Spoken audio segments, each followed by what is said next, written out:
Interest.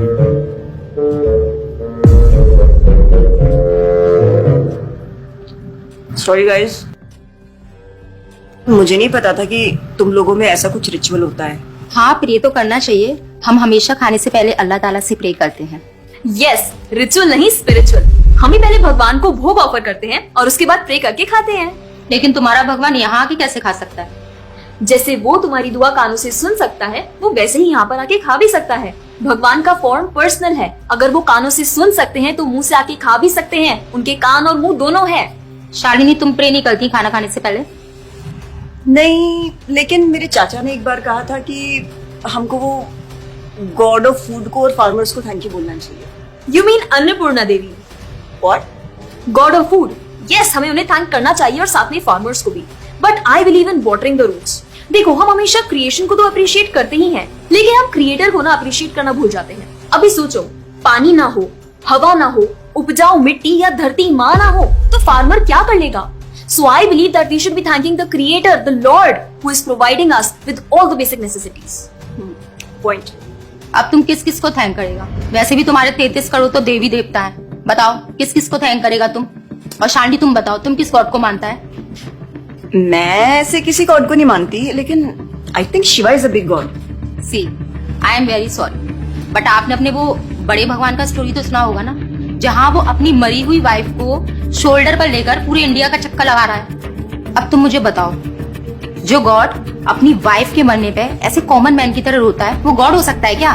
अच्छा, may be, I don't know much about this story, but he is very famous and north में तो राम जी भी बहुत famous है ना। उनका स्टोरी तो तुमको पता होगा ना, सबको पता है। उनकी वाइफ को रावण ले गया था। हाँ, पता है। अब तुम मुझे बताओ, वो गॉड है? वो अपनी वाइफ को भी अकेला नहीं बचा के ला सकता। उसको अपनी वाइफ को बचाने के लिए भी वानर सेना की हेल्प चाहिए, और उस वानरों को भी तुम पूछता है। I am sorry. और गीता, तुम कृष्ण को मानती हो, और वो तो हर लड़की के साथ रासलीला करते रहते थे। ऐसा कैसा कैरेक्टर है गॉड का जिसे हर लड़की से प्यार हो जाता है? और वो खुद डर के अपना जन्मस्थान छोड़कर चले गए थे। गॉड को कभी डर लगता है क्या? और जिसे खुद डर लग रहा है, वो तुम लोगों की हेल्प कैसे करेगा? शिट यार, this is so complicated and confusing. It is confusing because you are following the wrong path. It is very beautiful and sacred. I will show you the right path. Enough, Asifa. I know what you're trying to do. And Shalini, कुछ भी confusing नहीं है।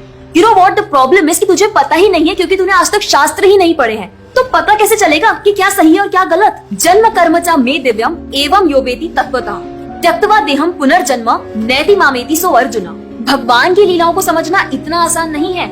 उसके लिए शास्त्रों का अध्ययन करना पड़ता है, और वो भी एक प्रामाणिक गुरु के अंडर रह के उनकी शरण लेके। अब अगर तुमने शास्त्र पढ़े होते तो तुमको ये पता होता कि शिव जी ने जो इमोशंस उसमें दिखाए थे वो शोक नहीं, विरह था। विरह विरह दोनों सेम नहीं होते क्या? Let's start from the basics. शोक इज मटेरियल एंड विरह इज स्पिरिचुअल। शोक ना दुख की अनुभूति कराता है, whereas जो विरह है उसमें जो सेपरेशन की फीलिंग होती है ना, वो सुख का अनुभव कराती है। भगवान भगवत गीता में ना शोक करने वाले व्यक्ति को मूर्ख बताते हैं। गतासुन अगतासुंश्च नानु शोचन्ति Pandita. A wise man never laments for the living nor for the dead. Bhagavad Gita chapter 2 text 11। अपनों की मौत पे आंसू बहाना शोक है, लेकिन वही रामायण देखते देखते जो आंसू निकले ना, वो विरह है, विरह। और ऐसे विरह से हमारा भगवान के प्रति प्रेम बढ़ता है। तो जिस तरह से शिव जी ने विरह को दिखाया था, उसी तरह राम जी भी सीता मैया के जाने के बाद विरह में भटकते हुए रो रहे हैं। और यही नहीं, सीता देवी इतनी प्योर है ना कि उन्हें राम जी के अलावा कोई टच भी नहीं कर सकता था। रावण जिनको लेके गया था वो छाया सीता देवी थी।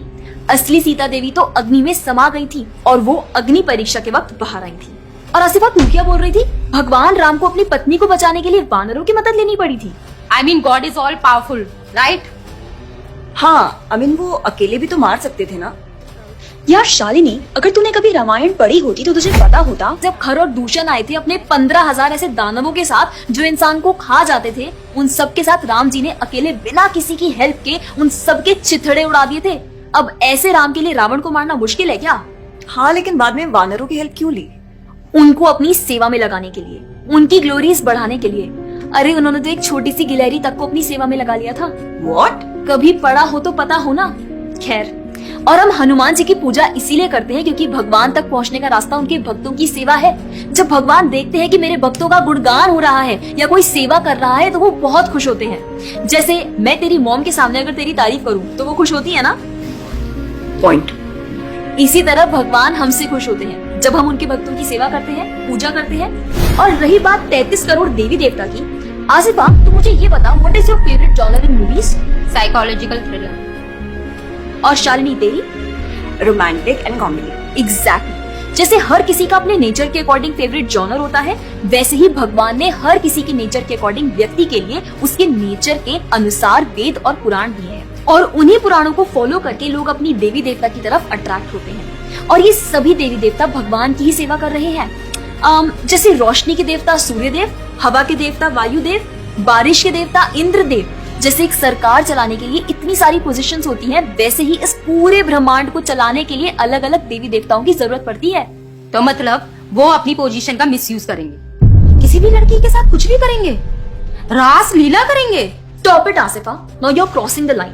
तुझे पता ही क्या है कृष्ण के बारे में? जो लोग बोलते हैं कि कृष्ण करे तो रास लीला है, हम करें तो कैरेक्टर ढीला है, उनको बोलो पहले भागवतम पढ़ ले। ठीक रास लीला से पहले भगवान ने गोवर्धन उठाया था। उनको बोलो पहले जाके गोवर्धन पर्वत उठाए। पैदा होते ही पूतना को मारा था, बच्चे से एक मच्छर नहीं मारा जाता।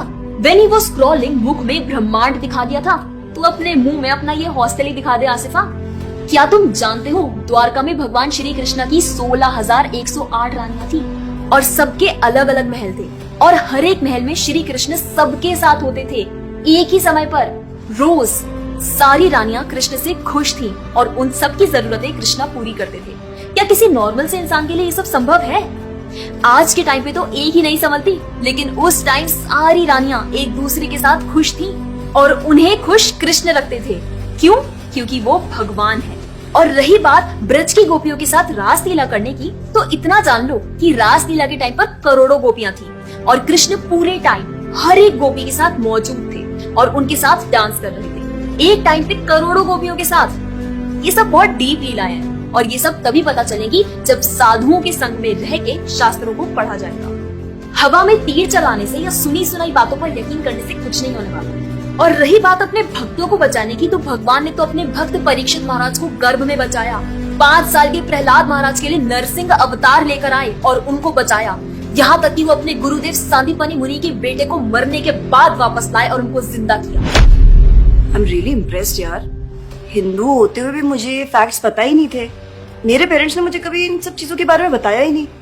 हाँ, पेरेंट्स की तो गलती है, लेकिन हम भी तो वही कर रहे हैं जो उन्होंने किया। We are not learning about our culture, not reading Ramayan, Mahabharat और भगवत गीता। आजकल तो ये सब कुछ रीड करना बहुत इजी भी है यार। Everything is available on our phones, and the problem is that we don't want to learn। और इसीलिए हमें कोई कुछ भी बोलता है और हम उसे मान लेते हैं और अपने बिलीफ को चेंज करने के लिए रेडी हो जाते हैं। एक्चुअली में पता है, किसी का हार्ट ट्रांसफॉर्म करना है तो प्यार से करो, ज्ञान से करो, पैसे और तलवार से नहीं। और अब बारी आपकी है। अगर आप भी चाहते हैं कि कोई एड़ा गेड़ा नत्थु गेड़ा अगर आपको कुछ भी ना बोल जाए, आपका बेवकूफ ना बनाए, तो जाइए और अपने कल्चर के बारे में जानिए, ग्रंथ पढ़िए और अपने बच्चों को भी पढ़ाइए। जाकर इस वीडियो को जितना हो सके उतना शेयर करिए ताकि कोई और लड़का या लड़की इस केरला स्टोरी का शिकार ना बने। और हाँ, इस वीडियो को लाइक करें और भक्ति टुडे चैनल को सब्सक्राइब करें।